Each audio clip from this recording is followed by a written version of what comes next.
L'emprunt de l'anglais au français sont extrêmement précieux, beaucoup plus qu'on le croit.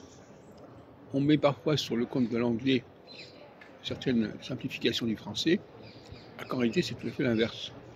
C'est le français qui a été corrompu et qui a perdu de sa simplicité.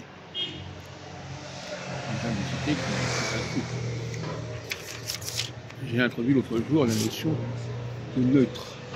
L'écrit pour moi est un niveau neutre qui doit basculer soit vers une différenciation du genre, soit une différenciation du nombre.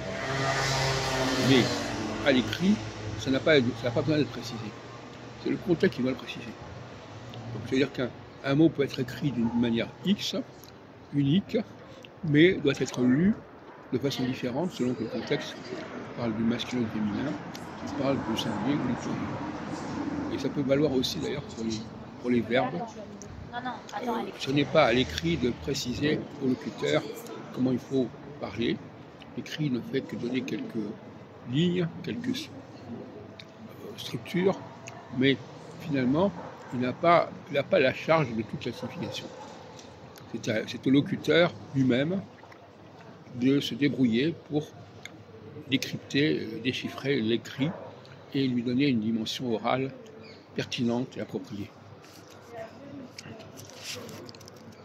Donc l'anglais, quand on dit que l'anglais par exemple ne distingue pas le masculin et le féminin, ce n'est pas le français, c'est pas l'anglais qui ne distingue pas le masculin et le féminin, c'est l'ancien français qui ne le distinguait pas. Et le français ensuite a distingué, ce qui est une erreur, c'est-à-dire qu'il a aligné l'écrit sur l'oral.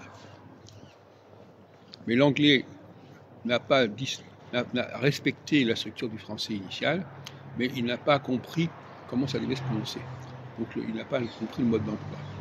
Dans les deux cas, il y a des problèmes, et c'est en combinant le français et l'anglais qu'on arrive à restituer une langue pure et cohérente. C'est pour ça que ces deux langues sont à la fois distinctes.